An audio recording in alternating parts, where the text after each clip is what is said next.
आदाब प्यारे बच्चों, उम्मीद है आप सब ठीक होंगे। तो चलिए बेटा, पहले हम कल की जो ग्रामर पोर्शन है उसका जो मैंने आपको दिया था फिल इन द ब्लैंक्स वो टैली कर लेते हैं।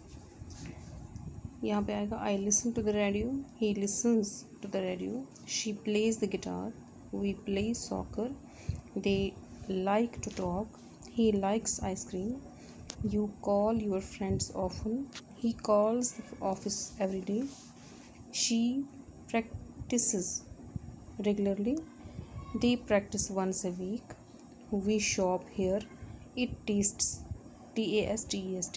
delicious। इसके बाद फिर दूसरा जो था उसमें हमने लगाना था have या has। I have a pen, he has 2 pencils, I have many books, you have an apartment, he has a bicycle, we have fun, they have 2 sleds, she has milk in her tea। अब आज के लिए जो मैंने आपको homework दिया है वो है ये वाला पोर्शन, इसको आप देख लीजिएगा। इसमें आपने जो फिल करना है उसका मैं आपको यहाँ पे रूल्स बता रही हूँ। ये है रूल्स, क्या है rules for adding S in the third person singulars. जब भी हमने ये ग्रामर में बात की कि जो एस है वर्ब के साथ, जो एस है वो किन के साथ आता है, वो आता है थर्ड पर्सन सिंगुलर्स के साथ। यानी थर्ड पर्सन सिंगुलर्स कौन कौन से हैं, ही, शी और इट, या कोई नाम। लेकिन अब हमने इसमें भी कुछ रूल्स देखने हैं कि किस वर्ब के साथ एस लगेगा, किसके साथ ई एस लगेगा और किसके साथ जो है चेंज आएगी, वर्ब में जो चेंज आएगी। यानी कोई वर्ब ऐसा है जिसमें हम जैसे प्ले है तो हम सीधे PLAYS लिखते हैं, प्लेज।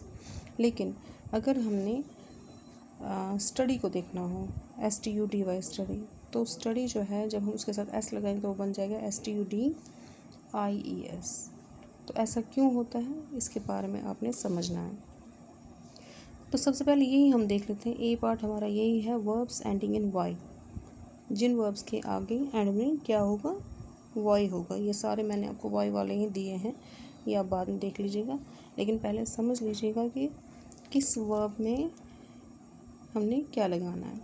तो जितने भी वर्ब्स हैं जो एंड हो जाते हैं वॉइस से, उसमें हमने क्या करना है, क्योंकि आपको पहले हमने बता दूँ कि हमारे जो इंग्लिश लेटर्स हैं टोटल 26 हैं, जिनमें हमारे पास 5 वॉवल्स हैं और बाकी कॉन्सोनेंट्स हैं। तो ये वॉवल्स और कॉन्सोनेंट्स जो है इन्हीं को हमने देखकर क्या लगाना है, वाई को हटाना है या वाई को नहीं हटाना है, समझ आए। जहाँ पर आपका वाई जो है किसी वर्ब में वाई से पहले अगर कॉन्सोनेंट आए, पहला रूल हमारा यही है। क्या कह रहा है ये कह रहा है कि अगर हमारे वर्ब में जो वाई से एंड होता है उस वाई से पहले अगर एक कॉन्सोनेंट आए तो वाई जो है वो किस में चेंज हो जाता है, IE में, और उसके साथ फिर लग जाता है S। समझ आई आप लोगों को।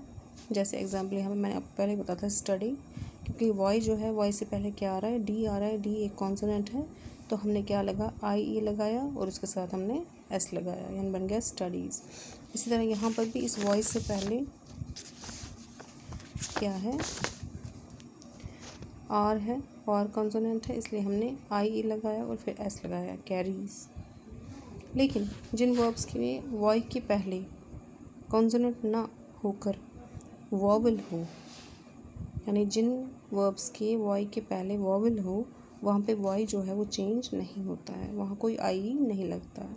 जैसे से, वाई से पहले क्या है, ए है, एक वॉवल है, इसलिए यहाँ पे वाई जो है IE में चेंज नहीं हुआ है, सीधे सेज आया। इसी तरह यहाँ पे एन्जॉय है, एन्जॉय का वाई जो है वाई से पहले ओ है, ओ एक वॉवल है, इसलिए यहाँ पे सीधे YS लगा है, IES नहीं लगा है। इसी का दूसरा पार्ट है, कहता है कि जहाँ पे जिन वर्ब्स में एंड में ओ लगता है, यहाँ पे एंड में क्या लगता था, वाई, जो एंड होते थे किससे, वाई से, तो उनका क्या होता था वो हमने पढ़ लिया। अब जो वर्ब्स एंड होते हैं ओ से, तो क्या हो जाता है, यहाँ पे ओ की जगह इस ओ के बाद इसमें ई ऐड हो जाता है और ई के साथ फिर एस लग जाता है। यानी जिन वर्ब्स में जो एंड में ओ हो उनके साथ आगे ई एस लगता है, ये याद रखना।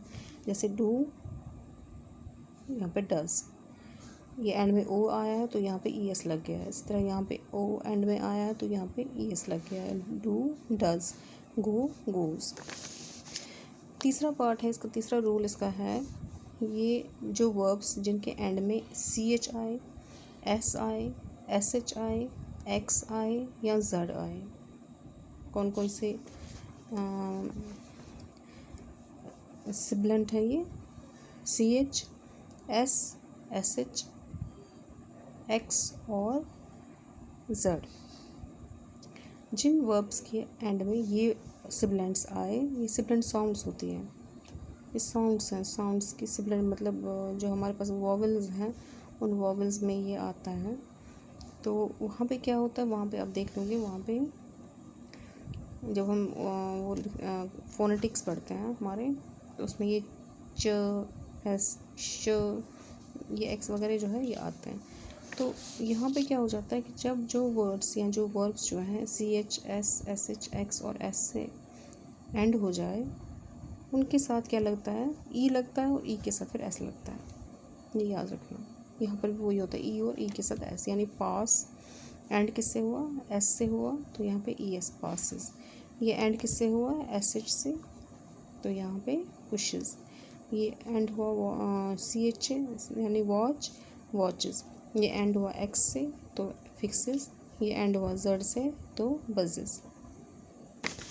इसके बाद हमने एक और पॉइंट देखना, वो हम कल देखेंगे, लेकिन उसकी मैं थोड़ी सी आपको इंट्रोडक्शन देती हूँ। Pronunciation of E S ending, यानी जितने वर्ड जो ई एस से एंड हो जाते हैं उनको हम कैसे पढ़ें, उनकी प्रोनाउंसिएशन कैसी होनी चाहिए। तो इसके लिए मैं आपको थोड़ी डेफिनेशन बताती हूँ। कहते हैं कि we know a syllable is a unit of pronunciation usually consisting of a vowel sound which may or may not be accompanied by consonants।